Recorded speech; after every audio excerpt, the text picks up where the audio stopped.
દિવસોમાં ધોરણ 12 સાયન્સ બોર્ડનું પરિણામ જાહેર થયું, જેમાં હંમેશાની માફક નૂતન વિદ્યાપીઠના વિદ્યાર્થીઓએ સારું પરિણામ મેળવી શ્રેષ્ઠ સાબિત થયા છે. નૂતન વિદ્યાપીઠનું કુલ પરિણામ 99.13% રહ્યું છે. તો 99.99 સાયન્સ પર્સન્ટાઇલ સાથે નિર્મિત કામળિયાએ મહુવા કેન્દ્રમાં પ્રથમ રહી શાળા પરિવાર અને પોતાના પરિવારનું નામ ઊંચું કર્યું છે. શૈક્ષણિક વર્ષ 2024-25માં નૂતન વિદ્યાપીઠનું શાળાનું પરિણામ 99.13% રહ્યું છે. તેમાં કામળિયા નિર્મિત રમેશભાઈએ 300માંથી 297 ગુણ પ્રાપ્ત કરી 99.99 સાયન્સ પર્સન્ટાઇલ સાથે સમગ્ર મહુવા કેન્દ્રમાં પ્રથમ સ્થાન પ્રાપ્ત કર્યું છે. મહુવા કેન્દ્રમાં કુલ 7 વિદ્યાર્થીઓએ A1 ગ્રેડ પ્રાપ્ત કરેલ છે. તેમાંથી 4 વિદ્યાર્થીઓ નૂતન વિદ્યાપીઠના જ છે. પ્રથમ નંબરે કામળિયા નિર્મિત રમેશભાઈએ A1 ગ્રેડમાં સાયન્સ પર્સન્ટાઇલ 99.99 અને બીજા નંબરે 2 વિદ્યાર્થીઓ છે. તેમાં વળિયા અનુરાગ બાબુભાઈએ A1 ગ્રેડ સાયન્સ પર્સન્ટાઇલ 99.90 અને વાળાકી સુવિધા લલિતભાઈએ A1 ગ્રેડ સાથે સાયન્સ પર્સન્ટાઇલ 99.90 પ્રાપ્ત કરેલ છે. તથા ત્રીજા નંબરે લાડુમોર પ્રતિક રાજુભાઈએ A1 ગ્રેડ સાથે સાયન્સ પર્સન્ટાઇલ 99.69 પ્રાપ્ત કરેલ છે. કુલ વિદ્યાર્થીઓ 229માંથી 12 વિદ્યાર્થીઓએ 99 કે તેથી વધુ સાયન્સ પર્સન્ટાઇલ પ્રાપ્ત કરેલ છે. 47 વિદ્યાર્થીઓએ 95 કે તેથી વધુ સાયન્સ પર્સન્ટાઇલ પ્રાપ્ત કરેલ છે. 83 વિદ્યાર્થીઓએ 90 કે તેથી વધુ સાયન્સ પર્સન્ટાઇલ પ્રાપ્ત કરેલ છે. અને જીવ વિજ્ઞાનમાં 100માંથી 100 ગુણ 2 વિદ્યાર્થીઓએ અને ગણિત વિષયમાં 1 વિદ્યાર્થીએ 100માંથી 100 ગુણ પ્રાપ્ત કરેલ છે.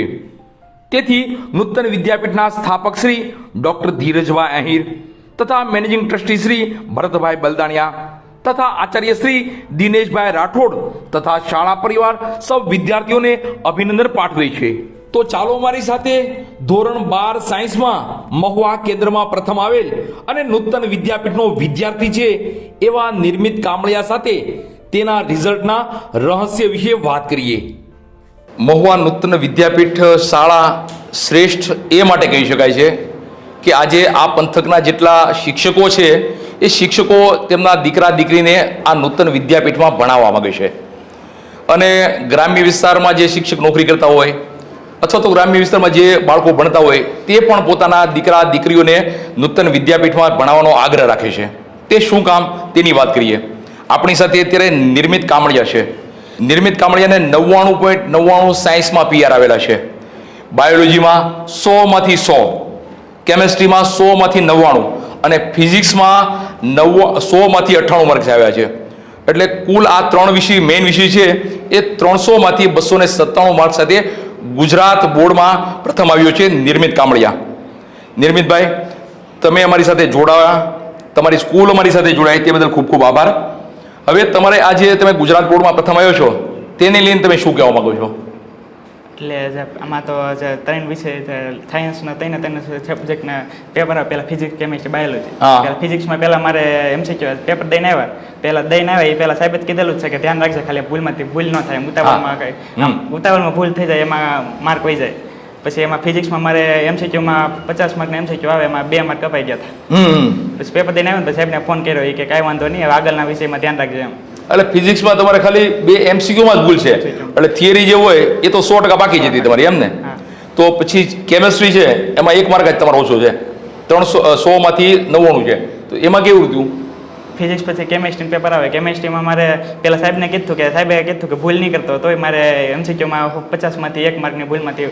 એટલે કેમેસ્ટ્રીમાં એવું જ બીનું કે એક MCQ ભૂલ પડી, બાકી થિયરી તમારી ક્લિયર જ હતી. અને બાયોલોજીમાં 100માંથી 100 માર્ક છે. પછી કેમેસ્ટ્રીનું પૂરું થયું પછી સાહેબને ફોન આવ્યો, દિનેશનો ફોન આવ્યો બાયોલોજીમાં. એને એમ કીધું કે હવે છે ને આ વખતે કાંઈ આપણે છે ને ફિઝિક્સમાં 2 ગયા પછી કેમિસ્ટ્રી 2 ગયા, તો આપણે કંઈ કપાવત ન છો એમ. એટલે સાહેબના શિક્ષકોનો વિશ્વાસ હતો તે બાયોલોજી અને બધા શિક્ષકોનો વિશ્વાસ હતો તે આમ શાંત મને કર્યું, તેમાં 1 માર્ક ગયો નહીં MCQમાં. તમારા પપ્પા શિક્ષક છે, તો તમારા પપ્પા તમને આજે તમે સાયન્સમાં ભણતા હતા તો અત્યારે 11માં અથવા તો 12માં ત્યારે તમારા પપ્પા તમને કેવી સલાહ આપતા અથવા તો તમારા પપ્પા તમને શું કહેતા? મારા પપ્પા કાંઈ ન કહેતા, એ કે તાર જે યોગ્ય લાગે એ કરવાનું. કેમ કે તમારા પપ્પા પણ શિક્ષક છે ને? હા. મારા પાસે એમ કહેતા કે શિક્ષકો જે કરાવે કરવાનું, જે યોગ્ય લાગે કરવાનું, આમ કારક ઓછા આવે કે એમ ટેન્શન નહીં લેવાનું, એમ મનમાં કાંઈ ફ્રી માઇન્ડે તૈયારી કરવાની. 300માંથી તમારે 297 માર્ક્સ આવે છે મુખ્ય 3 વિષયમાં.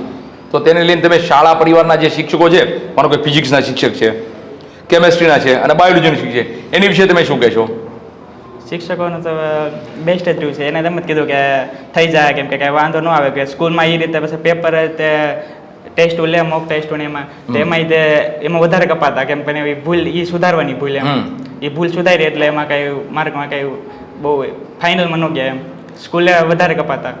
પણ એ સાહેબનો એ રીતે પેપરનું આમ સેટઅપ કરતા અને ફાઇનલમાં આવી ગયા. ગુજરાત બોર્ડમાં તમે પ્રથમ છો, 99.99 તમારા પીઆર આવે છે. તો શાળા પરિવારની મહેનત તો છે, તમારા મમ્મી પણ મહેનત છે, પણ તમારી મહેનત વિશે તમે શું કહેશો?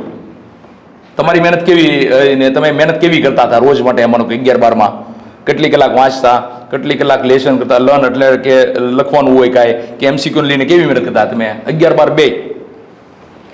શરૂઆતમાં તો કાંઈ આમ સેટઅપ ન થાય, પછી ધીમે ધીમે શિક્ષકોનો સહકાર મળતો ગયો, એ રીતે આપણે મહેનત કરતા ગયા. અને એટલે આમાં મારું પપ્પા તો એમ જ કહેતા કે 11 વાગે વાંચવાનું, એમ પણ આપણે કારક 11 વાગે અને 12 વાગે એ રીતે આપણે આપણું કેપેસિટી હોય પ્રમાણે વાંચવાનું. તમારા પપ્પા જે છે, તમારા પપ્પા કે મમ્મી, એ તમે ભણવા આવ્યા ત્યારે એ તમને કેવી સલાહ આપતા, અથવા તો કહેતા કે ભાઈ નૂતન વિદ્યાપીઠમાં તને ભણવા મોકલી છે, પ્રાઇવેટ સ્કૂલ છે, સ્કૂલ તો સારી જ છે, પણ તારે કઈ રીતે ભણવું જોઈએ, તો કઈ રીતે રહેવું પડે? તારા પપ્પા કેવું શું કહેતા એ બાબતે?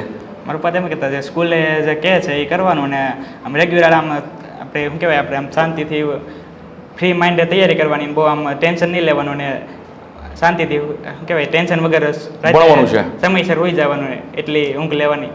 અને સાહેબ કહે તો પ્રથમ આવ્યા 99.99% છે તે, તો કેવું લાગે તમને આમ કે ભાઈ તમે આવી મહેનત કરીને અહીંયા પહોંચ્યા છો, તો તમને કેવું લાગે? તમારા શાળા પરિવારના શિક્ષકોને કેવું લાગે છે?